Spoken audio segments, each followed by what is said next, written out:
అందరికీ నమస్తే అండి. నాకు వైసీపీ నాయకుల్ని ట్రోల్ చేసే ఉద్దేశం లేదు కానీ నేను ఒక వైసీపీ నేత మాజీ ఎమ్మెల్యేనే, ఆయన పేరు సుధాకర్ అనుకుంటా. ఆయన ఒక ప్రెస్ మీట్ పెట్టి ఎంత సిల్లీగా మాట్లాడుతున్నాడంటే, బిల్ గేట్స్ గారిని తీసుకొచ్చారు కదా, ఆయనకి పెట్టిన సమోసాల ఖర్చు ఎంత, టీ ఖర్చు ఎంత, టీ పొడి ఎక్కడ కొన్నారో, మీరు ఆలు సమోసా పెట్టారా, కార్న్ సమోసా పెట్టారా, భోజనాలు ఎక్కడి నుంచి తెప్పించారు, ఏ హోటల్ నుంచి తెప్పించారు, ఆయన ఎన్ని ప్లేట్లు తిన్నాడో, ఆ ఖర్చు ఎంత అయింది, ఇమీడియట్గా రాష్ట్ర ప్రజలకు తెలియజేయాలని చెప్పేసి అని మాట్లాడుతున్నారు. ఎంత కామెడీగా అయిపోయిందంటే ఒకసారి వినిపిస్తా చూడండి.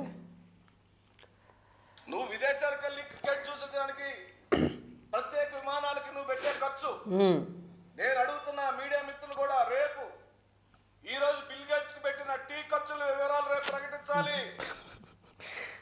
బిల్ గేట్స్ కి పెట్టిన సమోసాల ఖర్చు రేపు ప్రకటించాలి. బిల్ గేట్స్ కోసం పెట్టిన స్నాక్స్ భోజనాల ఖర్చులు, మీరు తైతక్కలాడడానికి చేసిన కార్పెట్ ఖర్చులు, ఆ వివరాలన్నీ కూడా రేపు సార్ మీరు రాజకీయ నాయకుడు ఎలాగయ్యారో మాకు అర్థం కావట్లా. టీ ఖర్చులు, టీ కోసం, సమోసాల కోసం ఆయన అక్కడి నుంచి మన రాష్ట్రానికి వచ్చాడా? ఆయన ఏమిలా లేనోడా? మీరు మరీ సిల్లీగా మాట్లాడుతున్నారండి. ఏమని వర్ణించాలో కూడా నాకు అర్థం కావట్లేదు. ప్రపంచం అంతా టెక్నాలజీ పరంగా ఎంతో ముందుకు వెళ్తూ ఉంటే మనం ఇంకా ఇరానీ చాయి, ఆలో సమోసా దగ్గరే ఆగిపోయాం. అక్కడే ఆగిపోయాం. మన బతుకు సమోసాల దగ్గర ఆగిపోయిందండి. ఆపేసారు అలాగంతే. దాన్ని రుద్దేసే ప్రయత్నాలు చేస్తున్నారు. మనం ఇచ్చే టీ కోసం, మనం పెట్టే సమోసాల కోసం బిల్ గేట్స్ గారిని ఆయన అక్కడి నుంచి ఇక్కడ రప్పించారా? పోనీ గతంలో మీరు ఎంతమందికి పెట్టారండి టీలు, సమోసాలో? ఎంతమంది వచ్చారు? సిగ్గు అనిపిస్తుందా మీకు ఏమైనా? సార్ పక్క దేశాలు చూడండి, టెక్నాలజీ పరంగా ఎంత డెవలప్మెంట్ అయ్యాయో. డ్రైవర్ లేని కార్లు వచ్చినాయి. టెక్నాలజీ పరంగా ఎంతో అభివృద్ధి చెందుతూ ఉంటే వీళ్ళు ఇక్కడ కూర్చొని మాకు మాజీ ఎమ్మెల్యే అయ్యి ఉండి ఆలు సమోసా పెట్టారా, కార్న్ సమోసా పెట్టారా, టీ ఖర్చు ఎంత? మన బతుకు సమోసాల దగ్గర ఆగిపోయింది. మీరు రాజకీయ నాయకులు, మా దరిద్రానికి, మా కర్మకే, మేము చేసుకున్న పాపాలకి మీరు 5 ఏళ్ళు పరిపాలించేశారు మమ్మల్ని. సిగ్గు అనిపించట్లా కాస్తైనా కానీ? ఆ బిల్ గేట్స్ ని రాజధాని ప్రాంతంలో తిప్పడం ద్వారా నా రాష్ట్ర ప్రయోజనాలకు ఏం సమకూర్చి పెట్టారో, ఏం అనుకూర్చి పెట్టారో వివరాలు చెప్పమని అడుగుతున్నాం. ఎందుకు రావాలి బిల్ గేట్స్? ఇప్పుడు ఏ పని మీద వచ్చాడు? ఆయన వచ్చిన ద్వారా ఈ రాష్ట్రానికి జరుగుతున్న మేలు ఏమిటి? ఏమి లేదండి, ప్రాజెక్ట్ వచ్చింది ఏం లేదు. Last time Jaganmohan Reddy fish Andhra అని చెప్పేసి రాష్ట్ర వ్యాప్తంగా 14,000 షాపులు పెట్టాడు కదా చేపలు అమ్ముకోవడానికి. మన కడపలోనో పులివెందులోనో ఒక సభ పెట్టి, మీరు ఇప్పటి వరకు పులివెందుల ప్రజలను ఉద్దేశించి మీ బతికెట్టుకుని ఎప్పుడైనా చేపలు చూసారా, నేను చేపలు చూపిస్తానని చెప్పేసి చేపల దుకాణాలు పెట్టాడు కదా. 14,000 దుకాణాలు పెట్టాడు కదా. ఆ దుకాణాలు మీ అన్న హయాంలోనే మూసేశారు కదా.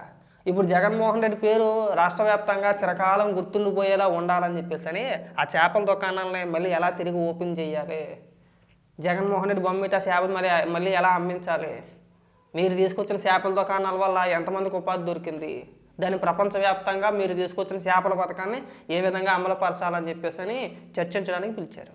సరిపోద్దా? చాలు కదా. సిగ్గు చెరవ లేకపోతే సరే.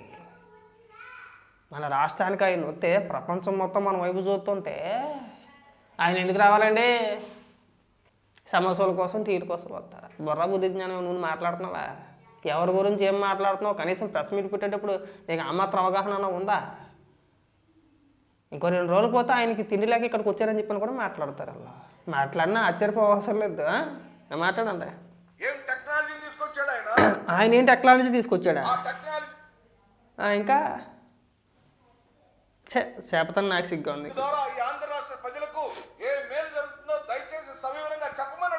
చెప్తారు. ఇస్తారు. పప్పు వేసారా, ఉప్పు వేసారా, దొండకాయ ఫ్రై చేశారా, కాకరకాయ వేపుడు వేసారా, చేపలు ఏమైనా పెట్టారా, చికెన్ ఏమైనా పెట్టారా? చెప్పాలి అవి కూడా. పందారు వేసారా, పాలు వేసారా, పందారు వేసారు, లేదు బెల్లం వేసారా, అలా ఏమైనా వేసారా టేస్ట్ కోసం, అల్లం ఖర్చు అంత అడగండి సార్, ఇంకా చెప్తాం. ఏమని మాట్లాడాలి? నాకే 2-3 నిమిషాలు ఏం బుర్ర పని చేయలేదు నాకు. పోనీ ఓ పని చేయండి, ఇంక చేయడానికి కూడా ఏమీ లేదు. ఏమని మాట్లాడాలి? మీరు అలా అడ్డగోలుగా మాట్లాడుతుంటే మేము మాత్రం ఏమని మాట్లాడతాం? ఇప్పుడు నాకు నవ్వు వస్తుంది తప్పితే మీ గురించి ఏదైనా మాట్లాడాలనే ఉద్దేశం కూడా రావట్లేదు నాకు.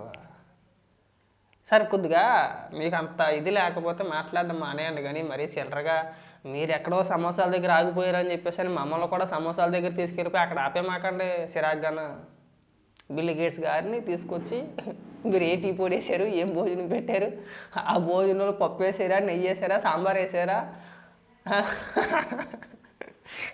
మహా అనుభవాలు రా స్వామి మీరు అంతా కూడా. రాష్ట్ర రాజకీయాల్లోకి మీలాంటి దరిద్రులు అసలు ఉండకూడదండి. ఆయన ఏం టెక్నాలజీ తీసుకొచ్చారని మాట్లాడతారా, ఆయనకి అయిన ఖర్చు ఎంత అని మాట్లాడతారా, అన్నీ చెప్తారు. మీరు ఏమన్నా అడగాలనుకుంటే అసెంబ్లీలో అడగాలి, ఇక్కడ కాదు. ఏం మాట్లాడతాం అసలు? ఇలా ఇంత అడ్డగోలుగా ప్రస్తావిస్తుంటే మీ తెలివితేటలు చూసి మీ జ్ఞానాన్ని చూసి నవ్వాలా ఏడవాలా నాకు అర్థం కావట్లా. అదేంటి పరిస్థితి. వైఎస్ఆర్సీపీ పార్టీకి ఓటెత్తే రానున్న రోజుల్లో అయినా సరే మన సిరకాల చేపలన్నా అమ్ముకోవాలి, లేదంటే ఏ ఇరానీ హోటల్ అన్నా పెట్టుకొని చాయ్ సమోసాలు అమ్ముకోవాలి, ఆలు సమోసాను ఇరానీ చాయ్లు అమ్ముకోవాలి. రానున్న రోజుల్లో వాళ్ళ ప్లాన్ అదే. ఇప్పుడు రాష్ట్రంలో ఉన్న పరిశ్రమలన్నింటినీ కూడా తరివేసి మన చేత చేపల దుకాణాలు, మటన్ కొట్లు, చికెన్ కొట్లు, ఇప్పుడు కొత్తగా ఒక పథకాన్ని తీసుకొచ్చారు కదా, ఇరానీ చాయ్ ఆలు సమోసా, అయ్యే అమ్ముకోవాలి మనం. వీళ్ళ ఉద్దేశాలు మనకు అర్థమైపోతున్నాయి కదా. బిల్ గేట్స్ లాంటి వ్యక్తిని వీళ్ళు విమర్శిస్తున్నారంటే వాళ్ళ ఉద్దేశం అదే. మన చేత ఖచ్చితంగా మళ్ళీ వీళ్ళు అధికారంలోకి వస్తే మన అందరి చేత కూడా ఖచ్చితంగా ఆలు సమోసా ఇరానీ చాయ్ అమ్మించేస్తారు. అందులో ఎలాంటి సందేహం లేదు. నిరుద్యోగ యువతకు ఉపాధి కల్పించాలనే ఇంగిత జ్ఞానం కానీ, ఉద్దేశం కానీ, మన రాష్ట్రం బాగుపడాలనే ఉద్దేశం కానీ వీళ్ళకి ఎవ్వడికి అలాంటి ఆలోచన లేదు. వైసీపీ నాయకులకి మనం ఎంత దిగజారిపోయి మనం ఎంత నాశనం అయిపోతే వీళ్ళంత బాగా రాజకీయాలు చేయొచ్చు. మనం పప్పు బెల్లాలాగా సంవత్సరానికి 10,000 రూపాయలు 15,000 రూపాయలు వేసేసి మేము మీకు దేవుళ్ళు అని చెప్పుకోవచ్చు అనే ప్రయత్నాలు చేస్తున్నారు. కానీ వీళ్ళకి ఎక్కడా కూడా కొంచెం కూడా మన రాష్ట్రం అభివృద్ధి చెందాలనే ఆలోచన కానీ, బాగుపడితే చూద్దామనే ఆశ కానీ వీళ్ళకి కించింత కూడా లేదు. వీళ్ళ మాటల్లో మాకు స్పష్టంగా కనబడిపోతుంది. ఎవడైనా మాట్లాడతాడండి అలాగా. కాదు, మెడ మీద బుర్ర ఉన్నవాడు ఎవడైనా సరే ఇలాంటి సిల్లీ మాటలు మాట్లాడతాడా? చాయ్ సమోసాల కోసం బిల్ గేట్స్ గారు ఇంత దూరం వస్తారా? అరే కనీసం ఇంగిత జ్ఞానం లేకపోతే ఎలాగండి? ఆయన స్థాయి ఎక్కడ, మనం ఎక్కడ? కొన్ని లక్షల కోట్లకు అధిపతి అయ్యుండి నువ్వు పెట్టే చాయ్ సమోసా కోసం ఇక్కడికి వస్తారా? సార్ మీకేమైనా బుర్ర ఉందా, బ్రెయిన్ ఉందా? ఏమని మాట్లాడాలి? ఇలా మాట్లాడితే ఇంకా మళ్ళీ మేమైనా గట్టిగా మాట్లాడితే మమ్మల్ని తిడుతున్నారో తెలుగుదేశం కార్యకర్తలు అంటారు. మీరు మాట్లాడే మాటలు అలా ఉన్నాయి. మరీ బ్రెయిన్లెస్గా మాట్లాడుతున్నారండి. దయచేసి ఇలాంటి చిల్లర వ్యాఖ్యలు ఇంకెప్పుడు చేయమాకండి.